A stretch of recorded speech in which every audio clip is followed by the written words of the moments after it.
कैसन दर्द बाकी कहीं ना दुखाता, कह देलू बात ऐसन अब के बुझाता, अब के बुझाता। ई कैसन दर्द बाकी कहीं ना दुखाता, कह देलू बात ऐसन अब के बुझाता। कैसन ई दिन आ गइल है, कैसन ई दिन आ गइल है, साचो तोहर पगला पगला गइल, साचो तोहर पगला पगला गइल।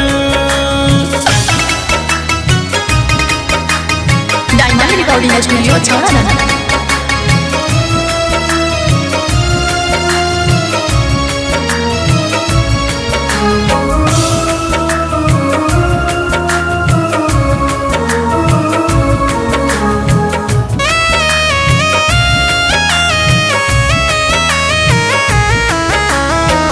राज्य में इलाज हमारे डॉक्टर न करी, ट्रीटमेंट फेल हो जाए, ट्रीटमेंट फेल हो जाए।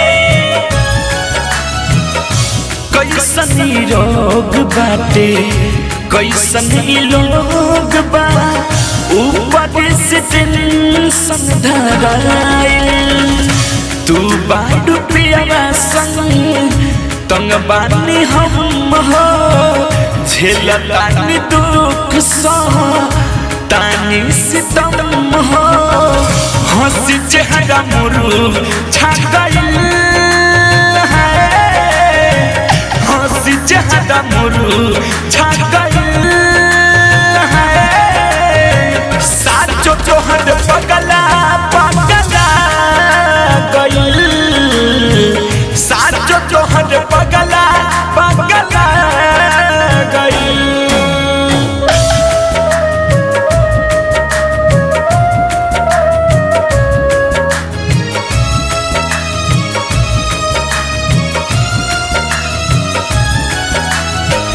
दोसरा की सूरत में तू बाडू लौकते, मन करे धरिया कबारी, मन करे धरिया कबारी।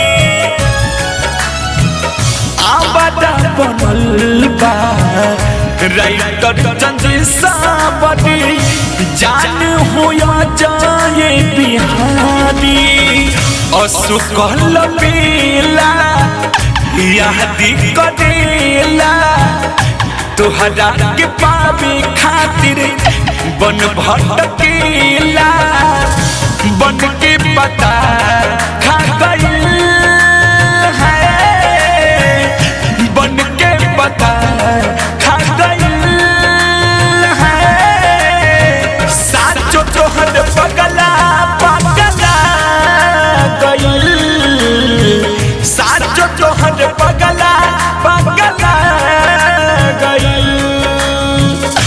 ई कैसन दर्द बाकी कहीं ना दुखाता, कह देलू बात ऐसन अब के बुझाता। कैसन ई दिन आ गइल है, कैसन ई दिन आ गइल है, साचो तोहर पगला पगला गइल, साचो तोहर पगला पगला गइल। डायमंड रिकॉर्डिंग स्टूडियो छौड़ा।